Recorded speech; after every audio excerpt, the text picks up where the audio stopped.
जो है उसकी समीक्षा की आज हम बात करेंगे। तो सबसे पहले उपन्यास कला के जो तत्व है उसकी बात कर ले तो उपन्यास कला के तत्व जो है कथा वस्तु, चरित्र चित्रण, संवाद योजना, देश काल वातावरण, भाषा शैली और उद्देश्य। ये 6 तत्व है जिसके माध्यम से उपन्यास की समीक्षा की जाती है। इन 6 तत्वों पर उपन्यास खरा उतरता कि नहीं उतरता है, ये तत्वों के आधार पर मैलांचल किस प्रकार से खरा उतरता है उसकी समीक्षा अगर हम करें तो ये मैलांचल उपन्यास जो है वो हिंदी के प्रसिद्ध उपन्यासकार फणीश्वरनाथ रेणु द्वारा रचित है और एक सर्वश्रेष्ठ उपन्यास जिसे हम कह सकते हैं। यह एक आंचलिक उपन्यास है जिसका प्रकाशन जो है वो सन 1954 में हुआ था। वैसे तो रेणु जी ने परती परिकथा, दीर्घ तपा, जुलूस आदि आंचलिक उपन्यासों का सृजन किया है, लेकिन उनका मैलांचल उपन्यास आंचलिक उपन्यास धारा में मील का पत्थर माना जाता है।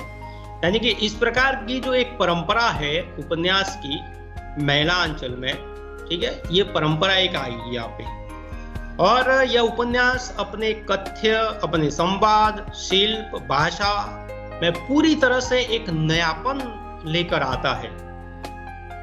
इस उपन्यास में हम स्वतंत्रता के बाद देश की दशा, राजनीति, राजनेता, राजनीतिक विचारधाराओं के बदलते स्वरूप, उस सबका सजीव और सफल चित्रण यहाँ पर हमें देखने को मिलेगा, क्योंकि रेणु जी ने इस उपन्यास में अपनी तटस्थ विचारधारा को पाठक के सामने रखने का एक विनम्र प्रयास किया है। बिहार के जो पूर्णिया जिले के मेरीगंज जैसे एक पिछड़े अंचल को रूपक बनाकर, यानी कि एक प्रतीक बनाकर, रेणु जी मानो पूरे भारत का चित्र ही प्रस्तुत कर रहे हो ऐसा लग रहा है। माना जाता है कि उनकी इन सफलता में मैलांचल के कथ्य शिल्प की नवीनता का प्रमुख योगदान है, क्योंकि वो पहले संस्करण की भूमिका में हमने देखा था कि लिखा था उन्होंने कि यह है मैलांचल, एक आंचलिक उपन्यास। कथानक है पूर्णिया बिहार राज्य का एक जिला है, इसके एक और नेपाल, दूसरी ओर पाकिस्तान और पश्चिम बंगाल। मैंने इसके एक हिस्से के एक ही गांव को पिछड़े गांव का प्रतीक मानकर इस उपन्यास का कथा क्षेत्र बनाया है। इसमें फूल भी है, शूल भी है, दूल भी है, गुलाब भी है, कीचड़ भी है, चंदन भी है, सुंदरता भी है, कुरूपता भी। मैं किसी से दामन बजाकर नहीं निकल पाया। यानी कि उसको पूरे जो बातें यहाँ पर जितने अच्छी बातें हैं, बुरी बातें हैं, जो है वो सब को लेकर लेखक आए हैं। ऐसा नहीं कि अच्छी अच्छी बातें बताई, बुरी बातें रहने दी, और बुरी बातें बताई, अच्छी बातें नहीं बताई। सभी बातें, पूरे परिदृश्य को हमारे सामने लेखक ने प्रस्तुत किया था। आइए देखिए उपन्यास कला के तत्वों के आधार पर उसकी समीक्षा करते। तो उपन्यास का सबसे पहला अगर कोई तत्व है तो वो कथा वस्तु है, क्योंकि किसी भी कहानी, उपन्यास या किसी भी कृति को लिखने के लिए एक मील का पत्थर होती है कथा वस्तु। जिस प्रकार से एक छोटा या बड़ा मकान बनाने के लिए एक जो मील का पत्थर होता है उसकी नींव होती है, ये कथा वस्तु उसकी नींव होती है। उसी के आधार पर उपन्यास जो है वो चलता है। तो कथा वस्तु जो है वो किसी भी उपन्यास का मूल तत्व होता है और उसी पर कथा की नींव रखी जाती है। अंग्रेजी में इसे प्लॉट कहते हैं और ये कथा जो है इसमें मूल कथा होती है, दूसरी गौण कथाएं भी होती है, ठीक है। तो इस उपन्यास की अगर हम बात करें तो पूरा कथानक जो डॉक्टर प्रशांत, कमली, बावनदास, कालीचरण, विश्वनाथ प्रसाद, लक्ष्मी आदि पात्रों के आसपास घूमता नजर आता है। मैलांचल जो है उपन्यास में पूर्णिया जिले के एक पिछड़े गांव मेरीगंज की कहानी है। जैसे कि नीलहा साहब मार्टिन ने अपनी पत्नी मेरी की मृत्यु हो जाने के बाद इस गांव का नाम जो है मेरीगंज रखा था। पत्नी मेरी की मृत्यु के बाद मार्टिन भी पागल होकर मर जाते हैं और मार्टिन ने इस गांव में एक अस्पताल खोलने का सपना देखा था, मगर उसको जीते जी यह न हो सका। मेरी की मृत्यु जो है वो मलेरिया से हुई थी और इसीलिए मलेरिया सेंटर वो खोलना चाहते थे।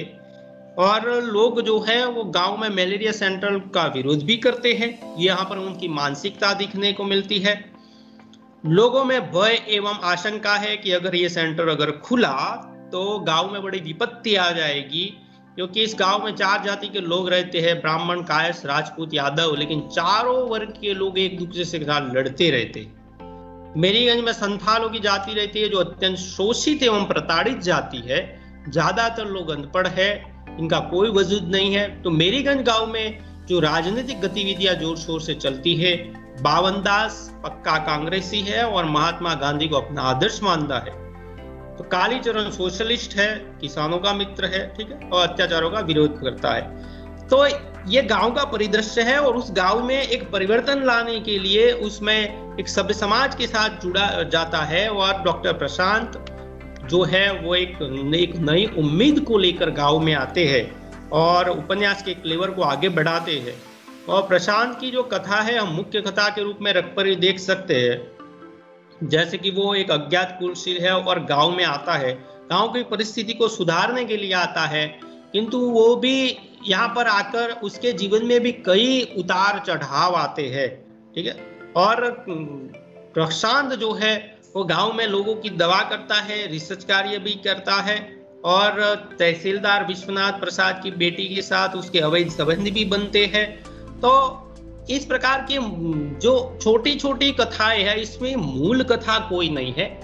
मेलांचल की जो मूल कथा, जैसे अनेक उपन्यासों में एक मूल कथा तो होती है, किंतु यहाँ पर कोई मूल कथा नहीं है। छोटी छोटी कथाएं, जैसे एक माला में अनेक जो है वो मोती पिरोए जाते हैं, इसी प्रकार हर एक व्यक्ति की अपनी एक विशिष्टता है, हर एक पात्र अपनी एक कथा लेकर आता है, ठीक है। तो यहाँ पर मेरीगंज जो है वो इस पूरी कथा जो है मेरीगंज की आंचलिकता ही है और आंचलिकता ही उसकी मूल कथा है, ठीक है। इस प्रकार से गौण कथाओं भी बहुत सारी है, बालदेव की है, ठीक है, और कालीचरण की सोशलिस्ट की भी है। तो ग्रामीणों के साथ जो अनैतिक व्यवहार होते हैं, अनैतिक रूप से किस प्रकार राजनीतिक जुड़ती है, धार्मिक पाखंड किस प्रकार से चलता है, उन सब की बातें जो है इस कथा वस्तु में है। यानी कि छोटी छोटी कथा वस्तु आप देखने जाएंगे तो बहुत सारी है। और उपन्यास के अंत में जो प्रशांत पटना में रहने वाली अपनी प्रेमिका से कह देता है कि मैं यही साधना करूंगा, ग्रामवासिनी भारत माता के मैले आंचल तले। डॉक्टर प्रशांत इसी उदार तथा लोक कल्याण की भावना के साथ उपन्यास की समाप्ति होती है, यानी कि कथा की भी समाप्ति होती है। यानी कि ये जो कथा है वो अनेक कथाओं से, छोटी छोटी कथाओं से बनी हुई है, इसकी कोई मूल कथा नहीं है। और उसकी कंटिन्यूटी अगर आप देखना चाहेंगे तो वो भी आपको नहीं मिलेगी, क्योंकि एक कथा के बाद बिल्कुल नई एक दूसरी कथा, दूसरी बात शुरू हो जाती है। वैसा क्या वैसा दूसरा उपन्यास का तत्व पात्र यानी चरित्र चित्रण है। तो चरित्र से कथा जो है वो आगे बढ़ती है। कथा वस्तु को खोलने का काम अगर कोई करता है तो वो चरित्र करते हैं, गति प्रदान करते हैं, तो उसकी विकास क्रम को आगे बढ़ाते हैं। तो अगर मेलांचल के पात्रों की अगर हम बात करें तो बहुत सारे पात्र, अनेक पात्र यहाँ पर है। उच्च वर्ग के, निम्न वर्ग के पात्र है, मध्यम वर्ग के पात्र है, कुछ शोषक है, कुछ शोषित है, ऐसे बहुत सारे पात्र है। जैसे कि विश्वनाथ प्रसाद है, ठाकुर राम कृपाल सिंह, खिलावन यादव है, लक्ष्मी है, बालदेव है, कालीचरण है, खलासी है, नागा बाबा, सुमरित दास, बावन दास। तो ये सारे के सारे जो पात्र है, इसमें मूल पात्र अगर हम, मुख्य पात्र अगर हम किसी को कहे तो डॉक्टर प्रशांत को कह सकते हैं। और बावन दास, लक्ष्मी दास इन भी महत्वपूर्ण पात्र है, कमली महत्वपूर्ण पात्र है, कालीचरण है, विश्वनाथ प्रसाद है। तो ऐसे कुछ पात्र हैं जिनके इर्द गिर्द जो ये कथा है घूमती रहती है। किंतु जैसा कि हमने कहा कि यहाँ पर आंचलिकता ही मूल कथा है, इसी प्रकार आंचलिकता ही इस उपन्यास के पात्र है, क्योंकि यहाँ पर आंचलिकता को ही ध्यान में रखा गया है। अगर डॉक्टर प्रशांत की बात करें तो अपने आदर्शों और सपनों को बुनते हुए डॉक्टर प्रशांत जो है वो गांव में आता है। उसका बचपन जो है वो अज्ञात कुलशील है, कहाँ से आया, किसी दूसरे लोग उसके पालन पोषण करते हैं। और वो जो है वो विदेश नहीं जाता है, वो भारत माता की सेवा करना चाहता है और यहाँ पर आता है। गांव में, और वो कहता है ममता से कि मैं फिर काम करूंगा यही इसी गांव में, मैं प्यार की खेती करना चाहता हूं, आंसू से भीगी हुई धरती पर प्यार के पौधे लहलहाएंगे। यानी कि जो प्रशांत है वो अज्ञात कुलशील है, उसके माता पिता का उस किसी को पता नहीं, वो उसको भी दूसरे लोगों ने उसका पालन पोषण किया, और वो पढ़ने के बाद यहाँ पर गांव में आकर फिर गांव से का जुड़ जाता है, कमली के साथ उसके प्रेम संबंध है, और उससे कमली गर्भवती भी होती है, किंतु वो इस मैले आंचल के तले वो रह जाता है। कालीचरण जो है वो एक तन सजीव पात्र है, एक विद्रोही चरित्र के रूप में हमारे सामने आते हैं, और पढ़ा लिखा बुद्धिमान न होने के बावजूद भी सेवाभावी, निश्चय न्यायप्रिय, संवेदनशील युवक है। वही तहसीलदार विश्वनाथ प्रसाद शोषण पर आधारित व्यवस्था का प्रतीक है, मेरीगंज गांव का जमींदार है, और जो नीति से काम निकालने में बड़ा कुशल है, शराबी है, अंधविश्वासी भी है, रसिक मनोवृत्ति वाला भी है, और शोषण करने में उसको कोई आगे नहीं बढ़ सकता। ऐसा ही बावन दास एक सर्वाधिक विशिष्ट पात्र है, अपनी विकलांगता के कारण रेणु जी उनके परिचय में टेढ़े हाथ की ऊंचाई, सांवला रंग, मोटे होठ, अचरज में डाल देने वाली दाढ़ी, ये सारी बातें जो उसके चरित्र को उजागर करती है, और गर्भवती औरतें छिप जाती है, छिपा दी जाती है, यानी कि ये जो है वो त्याग तपस्या, देश के प्रति निष्ठा और मानवीय मूल्यों की आस्था का कारण है। लक्ष्मी दासिंग इस उपन्यास की स्त्री पात्रों में है, और वो एक निर्णय साहसी, अत्यंत संवेदनशील नारी है, किंतु फिर भी वह नारी जो है वो शोषित है, और उसका भी शोषण हुआ है। महंत सेवादास की मृत्यु के बाद उसके रामदास, फिर और भी लोग उसका शोषण करते हैं। तो इसके अलावा बहुत सारे ऐसे पात्र हैं, जैसे कि सेवादास है, धार्मिक आडंबर किस प्रकार से करते हैं वो भी हमें देख सकते हैं। तो फिर ममता, पुलिया, रामप्रिया, मंगला देवी, मास्टरनी, कमली आदि चरित्र भी इस उपन्यास के जो है वह उपन्यास को आगे बढ़ाते हैं। उपन्यास की जो इसमें मूल पात्र अगर प्रशांत को अगर हम कहें तो दूसरे पात्र उसको एक सहारा देते हैं, यानी कि दूसरे पात्र जो है वो उपन्यास के विकास को, क्रम को आगे बढ़ाने में सहायता करते हैं। छोटे छोटे बातों को लेकर वो आते हैं, और मूल अगर किसी को मुख्य पात्र, अगर नायक किसी को उपन्यास का कहे तो यहाँ पर हम केवल आंचलिकता को ही नायक कह सकते हैं, किसी मूल पात्र को इसमें ऐसा मुख्य पात्र नहीं है जिसे हम नायक और नायिका कह सकते हैं। किंतु अगर हम उपन्यास के तत्वों के आधार पर देखें तो डॉक्टर प्रशांत और कमली को हम नायक नायिका का मत दे सकते हैं। संवाद योजना उपन्यास का तीसरा तत्व है, और संवाद के माध्यम से ही कथा वस्तु आगे बढ़ती है। चरित्रों को खोलने का काम अगर कोई करता है तो वो संवाद करते हैं। चरित्र जब एक दूसरे के साथ बातचीत करते हैं तो उस बातचीत से पात्र जो है उसकी बातें खुलती है, उसकी परतें खुलती जाती है, चारित्रिक विशेषताएं खुलती जाती है, मनोवृत्तियां खुलती जाती है। जैसे डॉक्टर प्रशांत और कमला के संवाद को देखिए। कमला जी, कमला इधर देखो, कमला डॉक्टर मुझे बचाओ, कमला आंखें खोलो। कमला और उसकी माँ के संवाद का दूसरा उदाहरण देखिए। माँ, क्या है बेटी, तुम्हारा डॉक्टर आज नहीं आवेगा? क्यों, क्या बात है बेटी? मेरा जी अच्छा नहीं है। ऐसा मत कहो बेटी, दिल को मजबूत करो, कुछ नहीं होगा। तो इस प्रकार के जो संवाद है वो हम देख सकते हैं। इन संवाद के कारण ही आंचलिकता जो है वो और भी उभर कर आती है, क्योंकि ये संवाद जो है उस अंचल के अनुरूप है। बिहार के पूर्णिया जिले के मेरीगंज गांव में जिस प्रकार से संवाद बोले जाते हैं, हम देखते हैं कि पात्रानुकूल संवाद है, अनपढ़ पात्र के संवाद देखिए, ठीक है। तो उसी प्रकार से जैसे हम देखते हैं कि लोग जो है वो जैसा बोल रहे हैं, लेखक ने वैसा ही यहाँ पर बताने का प्रयत्न किया है, ठीक है। तो इस प्रकार जो रेणु जी जो है उनके उपन्यास में अत्यंत सशक्त, सक्षम, संक्षिप्त, सरल, नाटकीय और रोचक तथा प्रभावशाली संवादों का प्रयोग हुआ है। इनकी संवाद योजना पात्रानुकाल है, मनोवैज्ञानिकता, वातावरण निर्माण करने की शक्ति और कथा को गति प्रदान करने की शक्ति भी इसमें विद्यमान है। अनेक शब्द ऐसे होते हैं जो गांव के लोग जो है वो जिस प्रकार का पात्र है वो उसी प्रकार के संवाद बोलता है, ठीक। देश काल वातावरण उपन्यास का चौथा तत्व है, और आंचलिक उपन्यास के लिए सजीवता उसमें लाने के लिए एक महत्वपूर्ण तत्व अगर हम कह सकते हैं, क्योंकि उपन्यास की कथा वस्तु जिस परिवेश में घटित होती है उसका संबंध किसी न किसी स्थान से होता है। कथा किसी समय विशेष या युग विशेष की देन होती है। इसमें देश के अनुसार रीति रिवाज, परंपरा, रहन सहन, आचार व्यवहार, वेशभूषा, बोलचाल आदि जो राजनीतिक, सामाजिक, सांस्कृतिक विविध परिस्थितियों का वातावरण का चित्रण किया जाता है। तो अगर हम मेला अंचल के देशकाल वातावरण की बात करें तो यहाँ पर देशकाल का अत्यंत सावधानी के साथ निरूपण हुआ है। इसमें एक तो भौगोलिक एवं प्राकृतिक वातावरण के साथ साथ मेरीगंज गांव के सामाजिक, धार्मिक, राजनीतिक और आंचलिकता वातावरण का सुंदर सटीक आलोकन रेणु जी ने किया है। जैसे कि भौगोलिक वातावरण को अगर हम देखें तो बूढ़ी कोसी के किनारे बहुत दूर तक ताड़ और खजूर के पेड़ों से भरा हुआ जंगल, ताड़बंदों के बाद ही एक बड़ा मैदान, लाखों एकड़ जमीन, बंजर धरती का विशाल अंचल।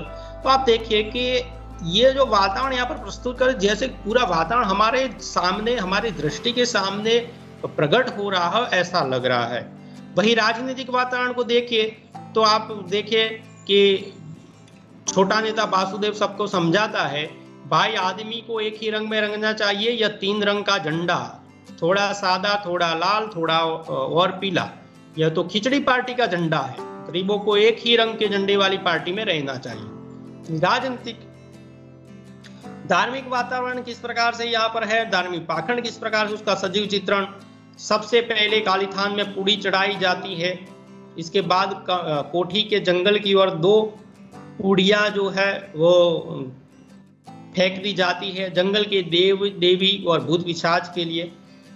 तो इस प्रकार से जो वातावरण गांव में है, धार्मिक का वातावरण, राजनीतिक वातावरण है, सामाजिक वातावरण है। सामाजिक वातावरण में आप देखिए कि किस प्रकार से अनेक जातियों में लोग विभाजित है, जाति प्रथा का इस तरह से हिस्सा है। और आप देखिए कि जब वहां पर खाना भोज हो रहा था तो एक जाति के लोग कह रहे थे हम इसके साथ नहीं खाएंगे, ये कह रहे थे इनके साथ हम नहीं खाएंगे। तो एक दूसरे को नीचा दिखाने की बात जो है यहाँ पर हम देख सकते हैं।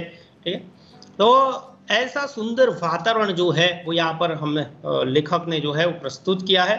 तो आंचलिकता होने के कारण लेखक ने इसमें लोकगीतों का निरूपण भी किया है और सामाजिक वातावरण में जो रीति रिवाज है उसका भी यहाँ पर निरूपण किया गया है। यानी कि जो लेखक है, लेखक ने यहाँ पर इन सारी बातों को हमारे सामने देशकाल वातावरण के माध्यम से प्रस्तुत किया है और आंचलिकता को हूबहू बनाने का प्रयत्न इस वातावरण के माध्यम से लेखक ने किया है। गांव में जैसा वातावरण है वैसा का वैसा हूबहू वातावरण हमारे सामने लेखक ने प्रस्तुत किया है। वो भी गीतों के माध्यम से भी किया है, अंधश्रद्धा के माध्यम से किया है, अंधविश्वास के माध्यम से भी किया है। तो हम कह सकते हैं कि मेला अंचल उपन्यास में देश काल के अनुरूप आंचलिक जीवन का यथार्थ वातावरण मिलता है। उपन्यास का 5वां तत्व है भाषा शैली। तो भाषा अभिव्यक्ति का एक सशक्त माध्यम है और भाषा शैली के माध्यम से उपन्यासकार अपनी रचना को आकर्षक और प्रभावशाली बनाता है। आलोच्य उपन्यास की भाषा अगर हम देखें तो स्पष्ट, सरल, प्रवाहपूर्ण है और मेला अंचल एक आंचलिक उपन्यास है, इसलिए इसमें भाषा को अगर हम देखेंगे तो उसको आंचलिकता का फूट प्रदान करने का काम अगर वो करता है तो वो भाषा करती है। जैसे कि भाषा ग्रामीण एवं तद्भव शब्दों का प्रयोग बहुलता के साथ अगर हम ज्यादती के साथ भी हुआ है ऐसा हम कह सकते हैं। मेला अंचल की भाषा अत्यंत सृजनात्मक है और पात्रों की जो मानसिकता, सोच और संस्कृति स्तरों के अनुरूप भाषा में एक ही सहज वैविध्यता दिखाई पड़ती है। प्रमुख रूप से अगर हम देखें तो उपन्यास में जो मैथिली और गौण रूप से भोजपुरी मिश्रित हिंदी का प्रयोग हुआ है, तद्भव, तत्सम, देशज, विदेशी शब्दों का भी प्रयोग हुआ। जैसे भोजपुरी शब्दों को हम देखें तो कन्या यानी कि दुल्हन, बालभोग यानी कि जलपान, आंगनवाली यानी कि पत्नी, टूअर यानी अनाथ, भारत यानी कि भारत, स्वर्ग यानी स्वर्ग। ऐसे तत्सम शब्द अगर देखें तो परमेश्वर, विश्वविद्यालय, ब्राह्मण, पंडित, यदुवंशी जैसे शब्द भी यहाँ पर, जैसा पात्र वैसे उसके मुख से वैसे ही शब्द यहाँ पर निकलते हैं। तद्भव शब्द देखे तो शास्त्र, शास्त्र को वो ये लोग शास्त्र कहते हैं, बाण को बाण कहते हैं, प्रसाद, विद्यमान, त्याग आदि। और देशज शब्द हंसेरी, ठीक है, बॉल।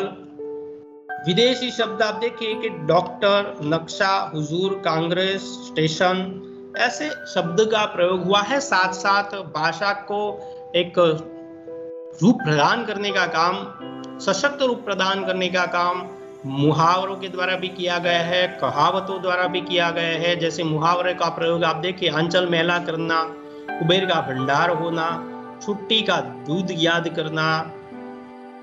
कहावतों आप देखिए, आप बला तो जग बला, जोरू जमीन जोर का, नहीं तो किसी और का। तो ऐसे जो कहावतें हैं, मुहावरे हैं, वो उपन्यास की भाषा को एकदम सक्षम बनाते हैं, सफल बनाते हैं और उस आंचलिकता को पूरी तरह से सजीव रूप में हमारे सामने प्रस्तुत करते हैं। तो रेणु जी के ये भाषा के साथ साथ मेला अंचल की शैलीगत विविधता के दर्शन भी होते हैं। लेखक ने स्वभाव, स्थल, भाव और परिस्थिति के अनुसार शैली का सुंदर प्रयोग किया है। जहां रोमांटिक स्थलों पर भाव प्रवण शैली का प्रयोग किया है, वही स्थिति और परिवेश का परिचय देने के लिए कहीं विवरणात्मक शैली, कहीं इतिवृत्तात्मक शैली का प्रयोग किया गया है। लेखक ने जैसे कि भौगोलिक बात का वर्णन करते हैं, तो वहां पर आप देखिए कि विवरणात्मक शैली का प्रयोग करते हैं।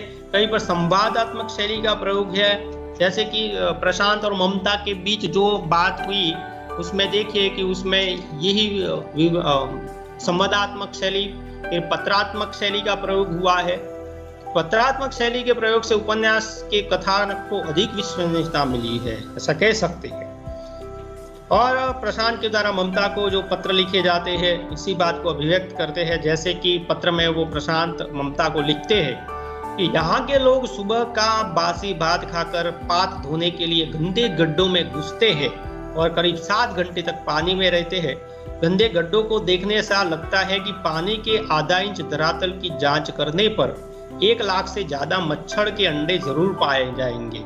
तो ये जो प्रशांत पत्र के द्वारा ममता को लिखता है, शहर में जो उसकी सहेल है उसको, तो मित्र को लिखता है ममता को, और ये पत्र शैली के माध्यम से एक विश्वसनीयता बनती है कि प्रशांत ने जो देखा वही उसको लिख रहा है। तो इस प्रकार आलोचक उपन्यास में रेणु जी ने रेपुतार्थ शैली का भी समुचित प्रयोग किया है। इस शैली के द्वारा रेणु जी ने आंदोलन, जुलूस, घटना प्रसंगों को भी उनकी यथार्थ स्थिति को पाठकों के सामने प्रस्तुत किया है।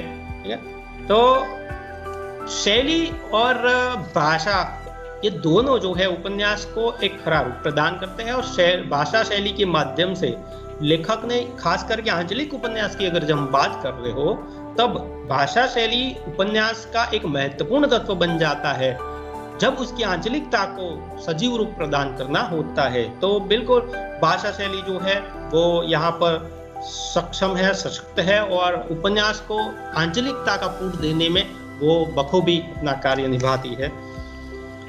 उपन्यास का अंतिम तत्व अगर हम देखें तो उद्देश्य है, क्योंकि कोई भी रचनाकार, कोई भी साहित्यकार बिना उद्देश्य से काम नहीं करता। मैं तो समझता हूँ पूरे सृष्टि में बिना उद्देश्य से कोई काम नहीं होता है।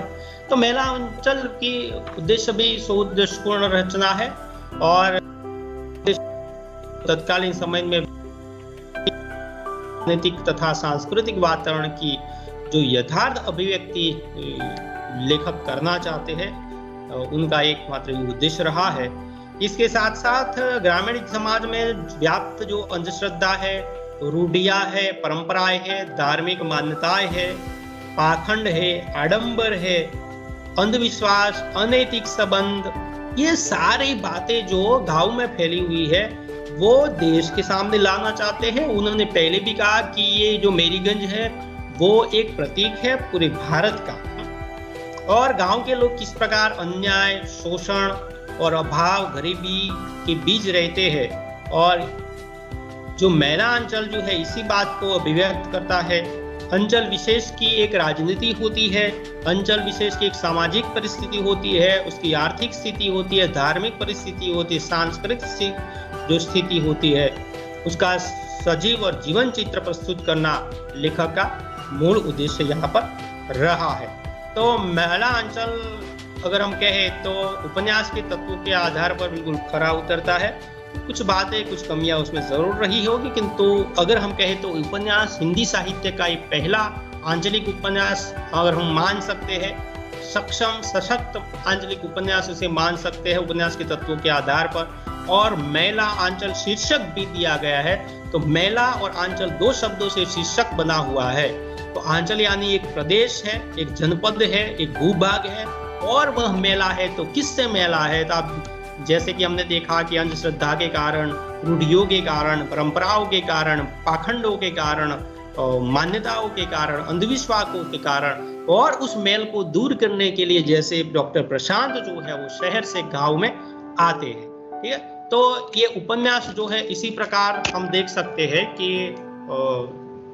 उपन्यास के तत्वों के आधार पर ये उपन्यास जो है वो बिल्कुल सफल रहता है। और ये उपन्यास के माध्यम से रेणु जी ने एक हिंदी साहित्य में मेला अंचल को प्रस्तुत करने की एक नई नींव डाली है। ठीक है, तो उपन्यास के तत्वों के आधार पर ये रचना जो है बिल्कुल सशक्त और मालूम पड़ती है।